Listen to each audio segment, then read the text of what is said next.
dear wonderful listener. I'm so glad you clicked play on this episode because I'm thinking that you are similar to me in that if you had a magic wand, you would want more time in your life and less conflict. Can I get a yes, please?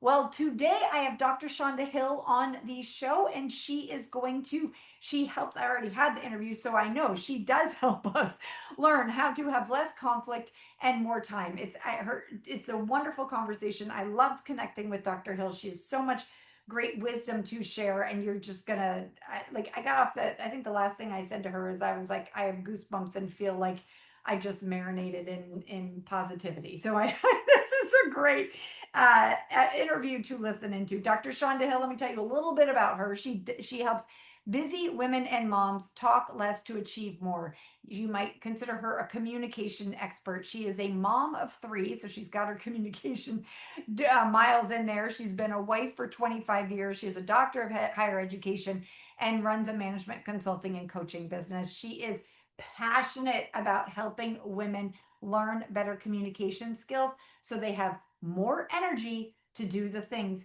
that they are here to do. Yes, please. That's what the Love Your Life show is all about. So please welcome me. Please join me in welcoming Dr. Hill.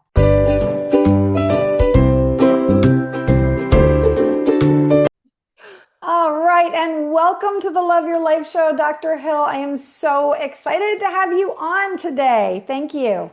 Yes, I am so excited to be here, Susie. Thank you so much. You are a rock star in the field, and so I'm excited. And so are you. And I guess one of the things that I'm a mom with a full life and schedule, and I find that often I have two things. I want more time and less conflict. And more Yeah. time, less conflict. And you said in one of your emails and in one of the things that I read in your book was that you help women save time when they stop having these time sucking and power draining conversations that don't get them the results they want. So, yes, Yeah. please. Can you Yeah. explain how you help people do this? Absolutely. Well, let me tell you, I am so excited to explain that because I have, as most women have, I've lived it. Mm. So this is not some theoretical, I threw this in Chat GPT and spit this out. Oh no, this is real life, How you fortunate, know, right? in tears experience. So my work really is, I call it the top five conversation traps. And these are traps that honestly, Susie, I kept falling into, in particular in my relationship with my husband. Mm. So just to set the stage, it's been about 7 years ago, and my husband and I really didn't see eye to eye in terms of finances. Mm. We had the same values, but not necessarily the same value system. Mm. Okay. And that's a whole nother thing to unpack. But anytime we approach the area of finances, the conversation just did not end well. Mm. But it was also the very conversation that I always wanted to have, as I guess someone would naturally want to have with my spouse. Mm. But at any rate, I realized that I was just burning so much energy, so much time, getting so frustrated, and I was not getting anywhere. And Mm. I've learned that the sixth love language now of women is growth. I am Mm. a woman of growth. And once we I love realize that. that we are not growing, we are not getting where we want to get to, then I said, okay, I've got to recalibrate and I've got to do something different. And what I did was I just began to, number one, is study myself, a lot of introspection. And Mm. then number two, I said, you know what? Stop trying to change other folks because you are burning more energy on trying to get them to see your point of view. And that's the Mm. same energy that you could use to actually get done what you're trying to get someone else on board to help you Mm. do. And so I did that, and it absolutely changed my life. And so there are five traps that are Mm. quite different from a lot of the other studies that I've put into. We have some wonderful authors on communication and conflict resolution and boundary setting, but a lot of those books deal with these issues from the perspective of being in the room in the thick of the situation at Mm, the time, and you're trying to manage your way on getting out of those situations. mm. So the top five traps are different because I wanted us women to have the doors that we needed to identify that we did not need to walk into Oh, I like so that that. we wouldn't enter rooms Don't go in that we that needed to room. back out of. Okay. Oh, yeah. Oh, it's just completely flipping it. Yeah. Yeah. Yeah.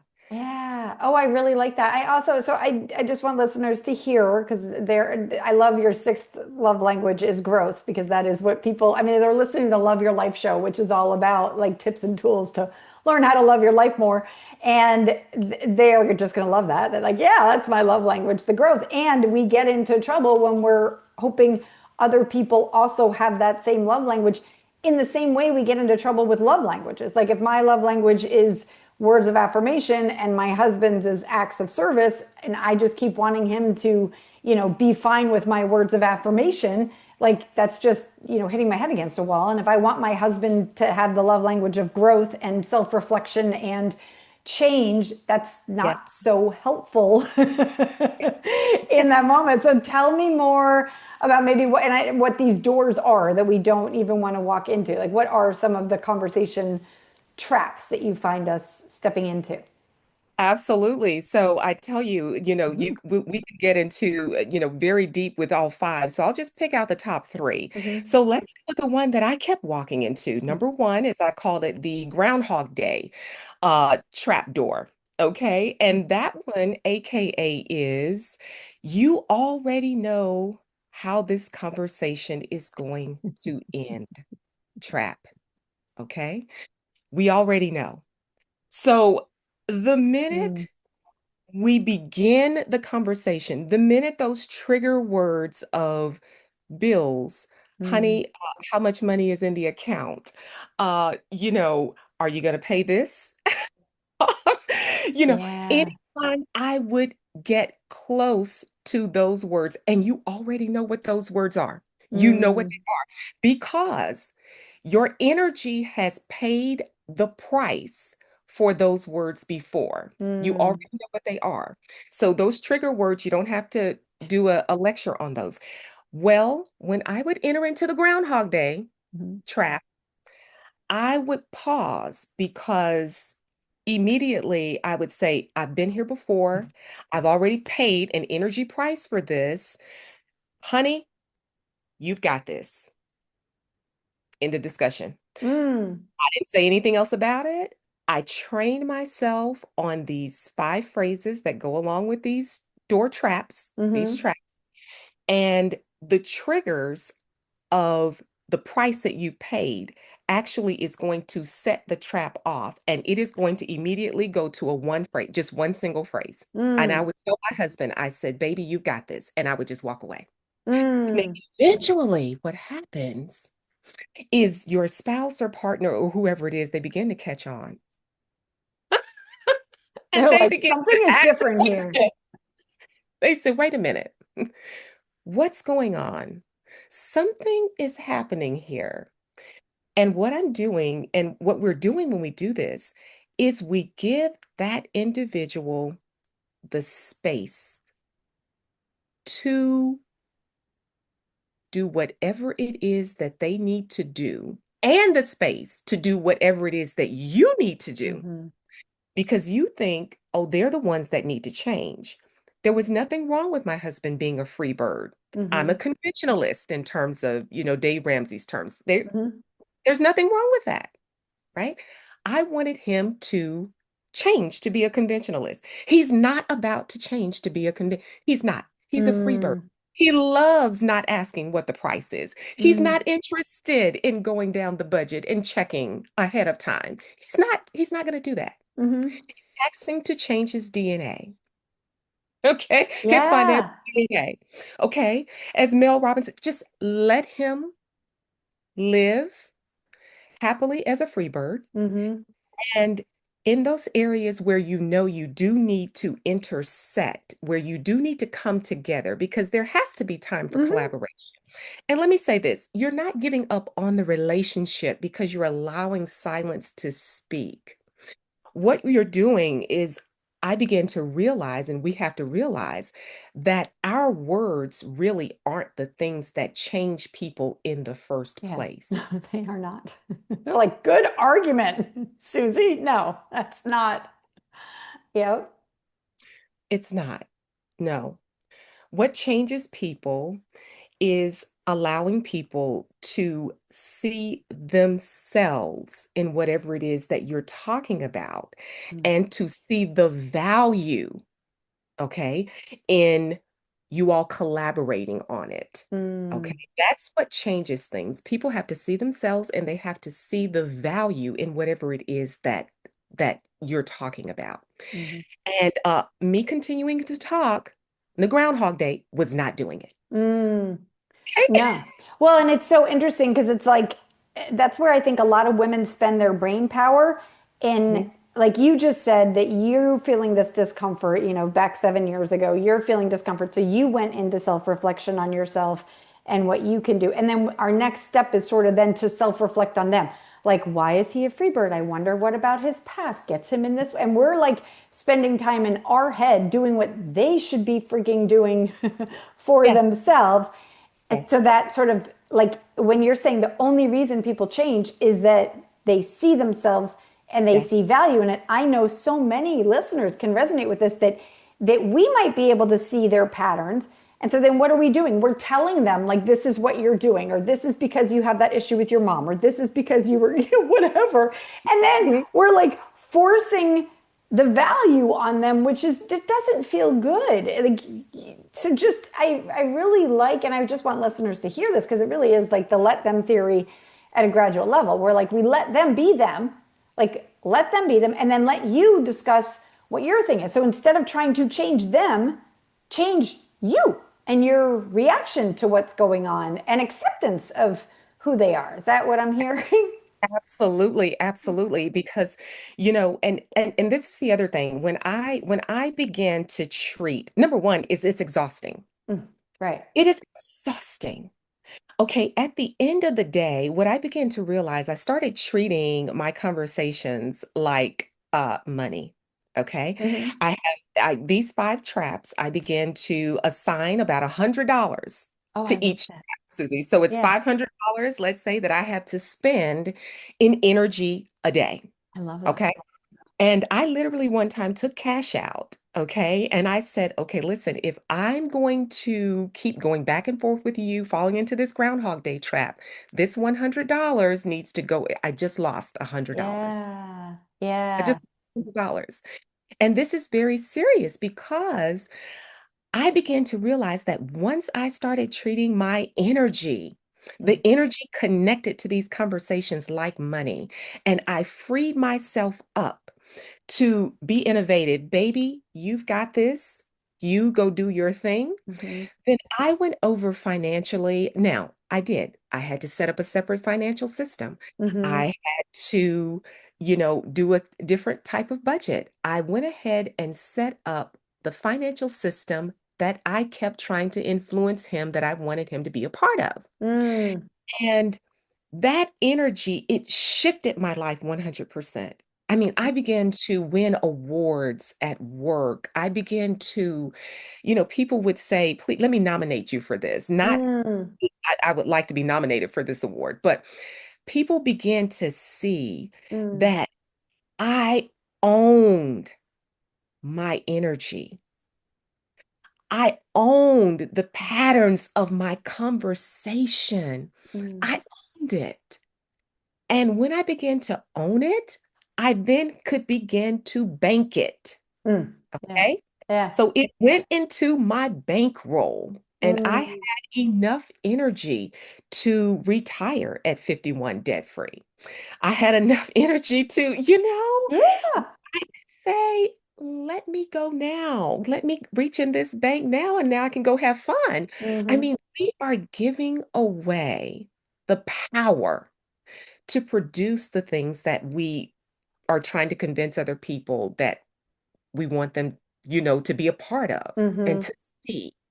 No, keep that power. So Yeah. that's one. Well, I want That's to, if I'm sorry to interrupt, but I just want to like this power that you've used it several times, and it's definitely coming up in my mind because I'm like, yay, you, Dr. Hill, like yes, retire, and like yes, take it on you, and it feels empowering when you're like, okay, this is the husband I have, this is his financial blueprint, whatever our words are, and what do I do when we're in that place of like, oh my gosh, he's not doing it my way, and I need to get him to see it this, and he's not doing the budget like I want, and I that's very disempowering. That's it is. we're putting all of our control out there on something, this other human that we can't control, and instead to come back to you of okay, what can I control? So I guess I just want to get a little more granular with this specific example on finances because I Mhm. think that will help listeners because it really is, when part of relationships is we get into these relationships with people where we sort of our opposites attract, like we get attracted to that opposite energy. Like I'm a very like go go go person, and my husband, I shared before the call, is like a meditation teacher. So initially I'm like, oh, that's so nice. And then what happens in the relationship is you then get annoyed, and then you're like, oh my God, why isn't he more like this and that, And so we go attract, annoy, and then the final stage of that like maturity in our relationships is accept. It's Yeah. like acceptance. This is the husband I have. He is more of a free bird and I am more of a budget. So now what do we do with that?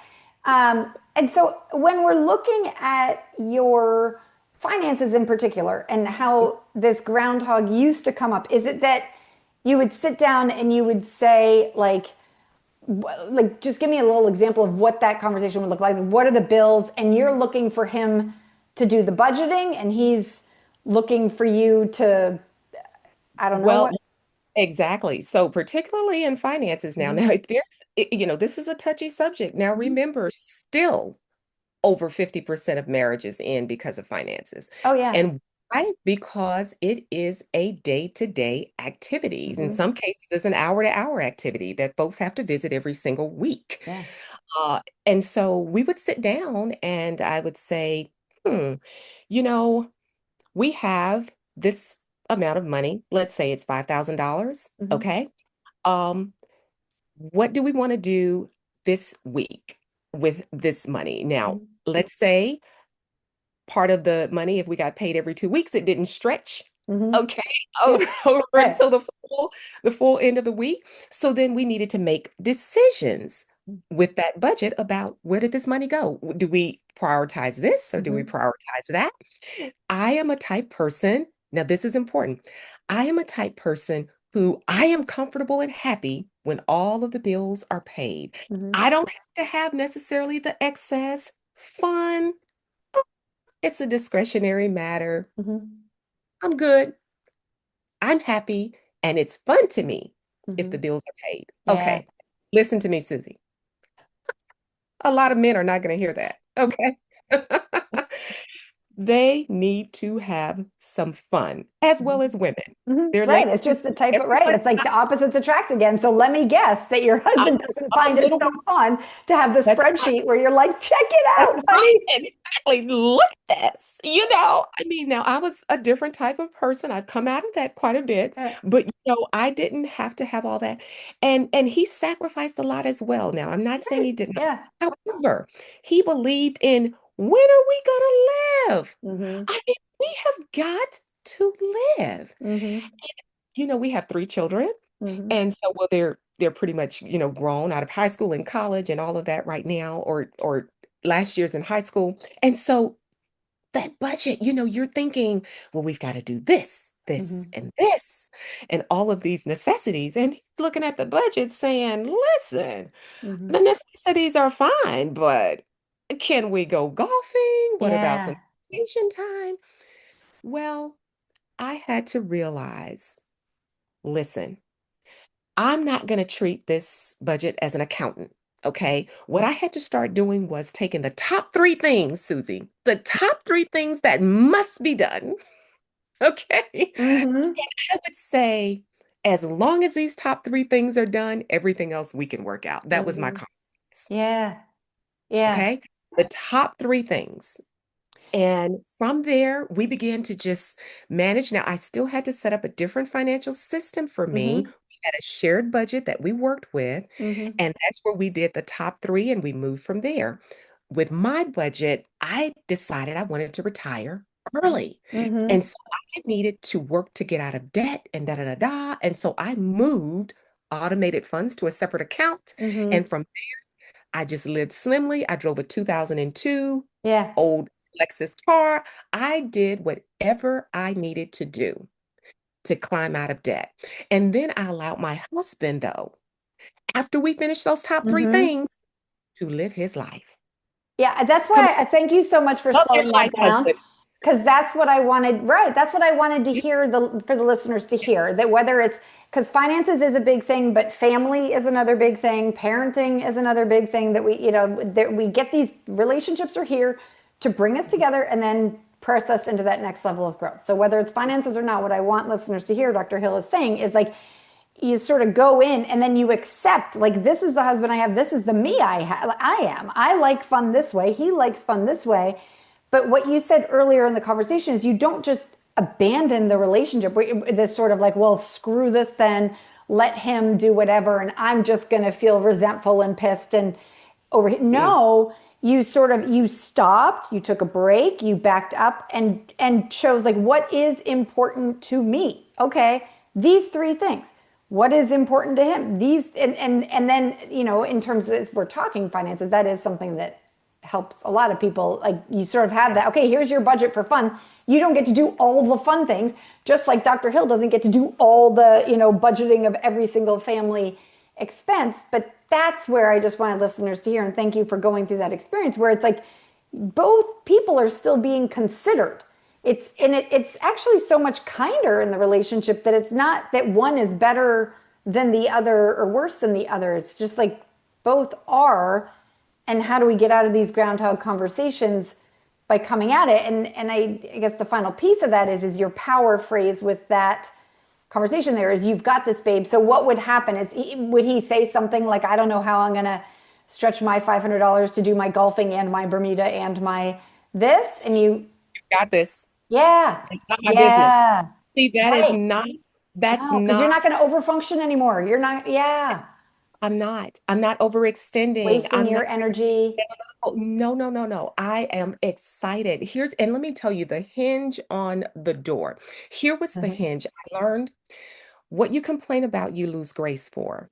Mm, The hinge on the door that swings either to dissension or to peace in the house mm, is stop talking about it.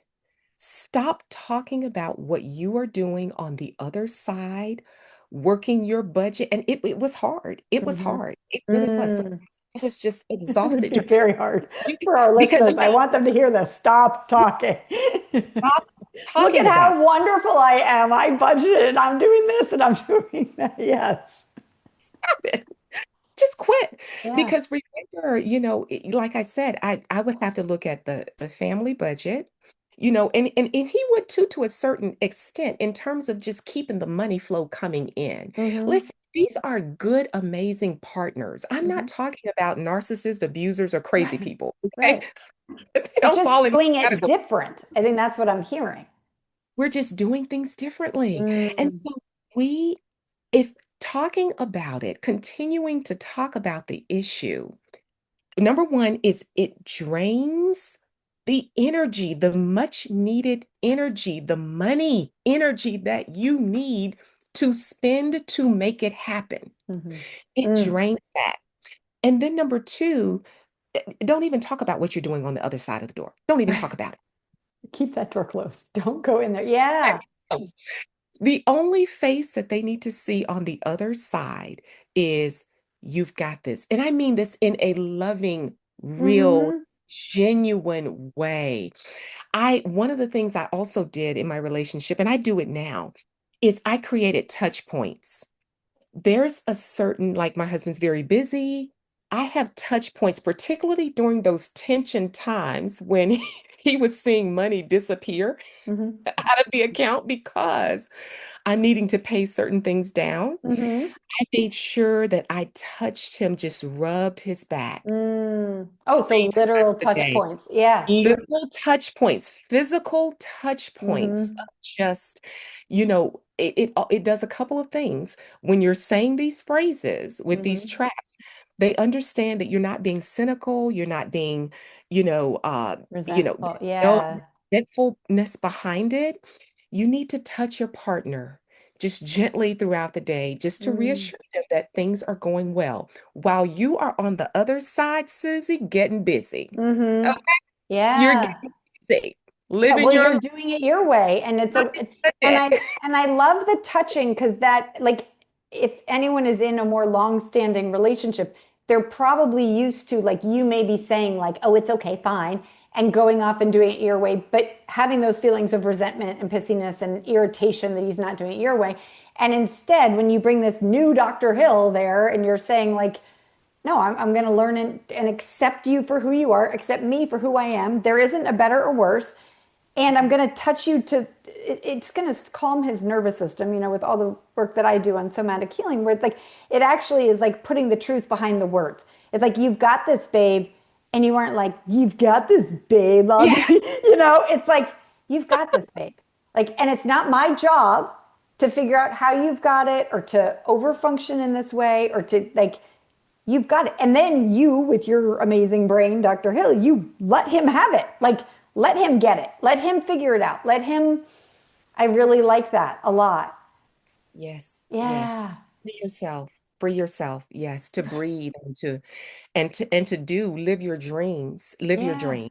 Well, free the relationship too, to not be in this like better or worse or right or wrong or good or bad. Like Mhm. what's the right way to do it? There's a right way for Dr. Hill and there's a right way for Dr. Hill's husband. And it's like drop this whole that's what happens when we're doing too much talking, like that hinge on the door, when we're Yes, trying to explain ourselves and explain why our way is the right way. And it just again, as you said, the other person isn't going to change their mind. They're like, oh, good idea, honey. But what do they end up feeling? For men, a lot of it is like emasculated, like they're being treated like a child. It's yes. not good for the relationship. So to just shut them out. Can you give us an example of another conversation trap? Because this is like so enticing to me. My gosh, here's number two. So, probably the one that everyone talks about is, I call it the yes trap in the book. People Mm. call it people pleasing, but I call it the yes trap. And so this trap, Susie, is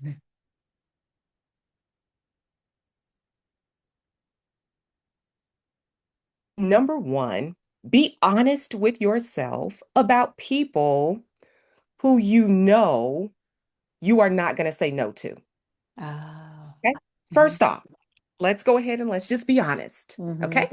You are not going to tell Aunt Sally Mae, when she asks you to do something, you're not going to just outright say, no, Aunt Sally Mae, I'm not going to do it. Mhm. So adjust your brain, set the expectations that we need to say yes to people differently. Mhm. Okay. Number one is, there is a group of people that already have your love, your affection, your yeses, and your energy. Mhm. So don't get upset with yourself by I saying, like why did it. I say yes to them? Why did I Mhm. say yes? No, no. Just go ahead, write down who they are. I already know my folk who Mm. have one, they have 100% of me. The 10% of the 100% that I'm going to give to them, Yeah, they it's have. perfect. Right. Okay, they have it. Yeah. And so set that expectation and say, I've got to learn to say yes differently. Mm. That means that if there is something big, okay, Aunt Sally Mae, listen, the answer is yes, but can we do this on Thursday Mm. instead of on Tuesday? You know? Yeah. Um, the answer is yes, Uncle Bob, absolutely. But can can can we not, like, I have a relative, he loves like veggies, Mhm. right? Loves sweet potatoes, and he's like, can you go get 100 sacks of sweet potatoes? Well, I have time for 30, maybe not 100. Can I Right. bring Yeah. 30? You know, it's setting that expectation first. Mm, And then the second thing about the yes trap is realizing that this is not your time necessarily to give away to other people. Susie, you have a call. I'm a spiritual person. mhm, There are things in your life that you must do. I said, Shonda, there are things that you must do before you die. mhm, Okay. It's a mhm. must. Yeah. Okay. With that, there is a call Mm. for me to do that. It is not for me to give that time from that particular call. Okay. Yeah. That personally, I believe that God has said to me, you need to do this. Hmm. It is not for me to tell him no and you yes. Right. Yeah, that responsibility of like listening. Yes. Yes, there is I believe in the creator. I said, Hmm. you know what? I've got to fulfill this call. And so that yes trap is really understanding that this schedule really does not belong to me. Hmm. I have to, it belongs to the call that is calling me out there to fulfill it before I die. I Mm. cannot give this time away to you, okay? Because Hmm. you woke up yesterday and, And realize you know, you need sweet late doing potatoes. something. Exactly. Yeah. So I guess I'm hearing two things here that are helpful. Like one, you're considering one, no, people know your people. Like, no, like if this is, Uncle Bob or, for me, one of my sons or what, like, it's like, I'm going to be a yes. Not, I like also how you said like 10% of my 100%. It's not, I'm just completely slaying, but it's like, yes, I will be inclined to say it, even if it's something I don't want to do. I don't feel like going to do sweet potatoes. So we're going to consider that, but we're also considering us. Like, yes, Yeah. I'll go get your sweet potatoes, even though I don't want to, but can we do it on Tuesday?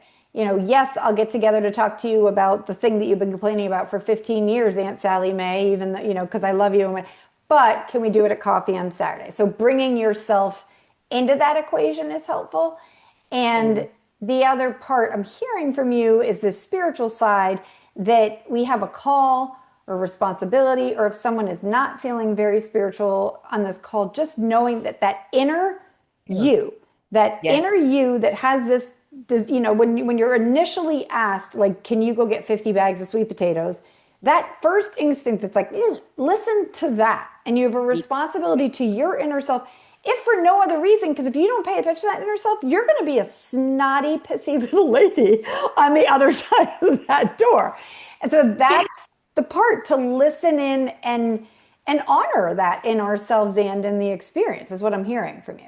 Absolutely. And I see so many people, they are frustrated when you continue to talk and peel back the layers Mm. of a lot of people's frustration in some cases, it is because they have lived somebody else's life all of their lives. Yeah.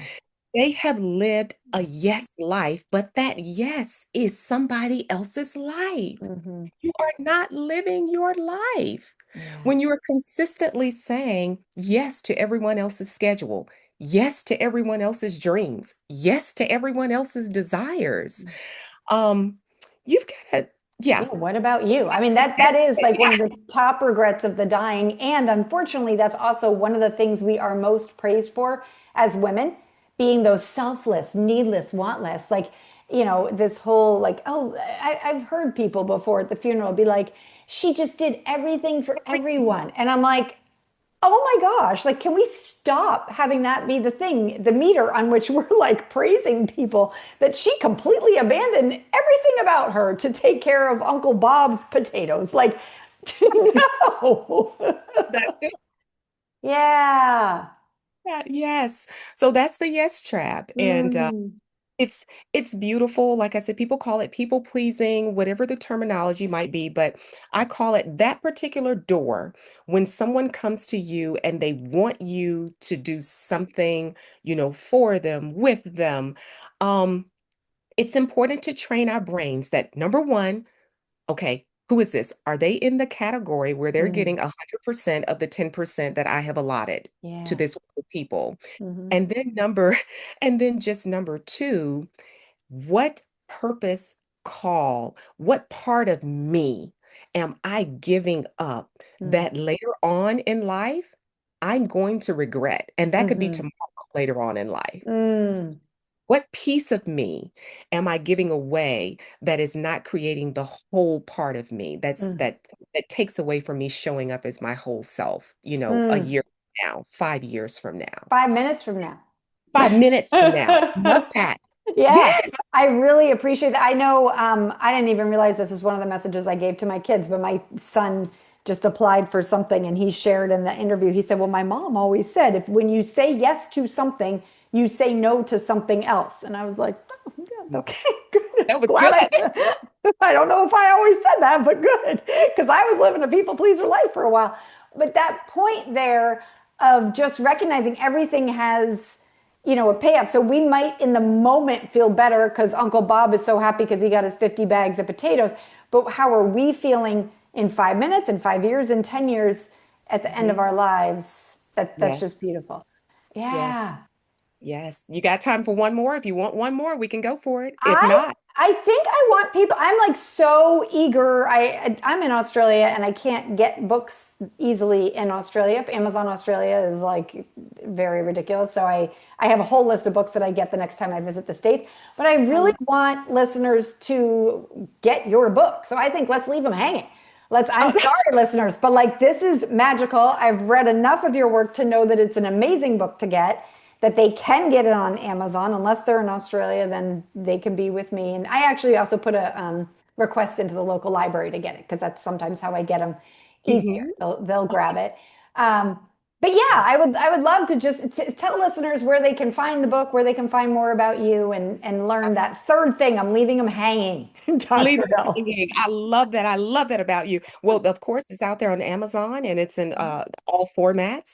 They can also get it in audiobook. And the best thing about this book is it takes only about 35 minutes to Mhm. read. It's Yeah. a very short read.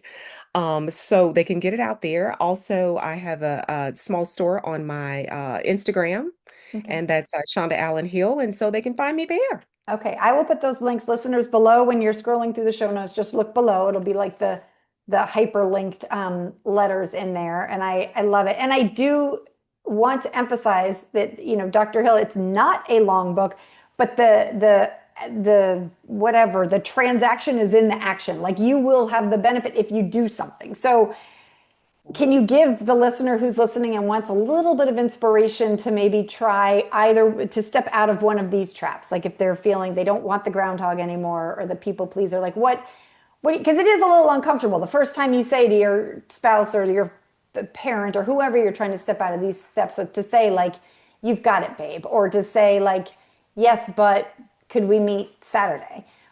How can you fill them up? Scary. It's so scary. How it can be, but I will say this. Number one is that it is in the listeners, it is in your DNA. It is Mm, in your DNA to succeed and to be the real you, to not cheat this earth, not cheat this world on being a half person, living somebody else's life. It is in your DNA, it's your inheritance, it is what you're supposed to do. The other thing I would say is that to every listener, these traps point to one major thing, and that is sometimes we don't believe that we are enough. mm, We are enough. mm, We don't have to keep talking. We don't have to keep mm, expressing ourselves. We don't have to keep giving more of ourselves than we have that's banked, okay? mhm. By saying yes to people, trying to get them accept you more, or, repeating ourselves, trying to get someone to Understand you understand more. a part of you more. They don't need to. They don't need to. Mm. You are enough. Breathe it in.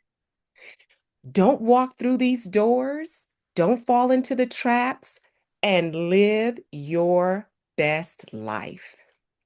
Okay, I'm going to marinate on that. Love your life school listeners. Like, I mean, how great. Thank you, Dr. Hill. It just really feels like a love path. Thank you. Get her book, people. Okay, thank you. Thank you.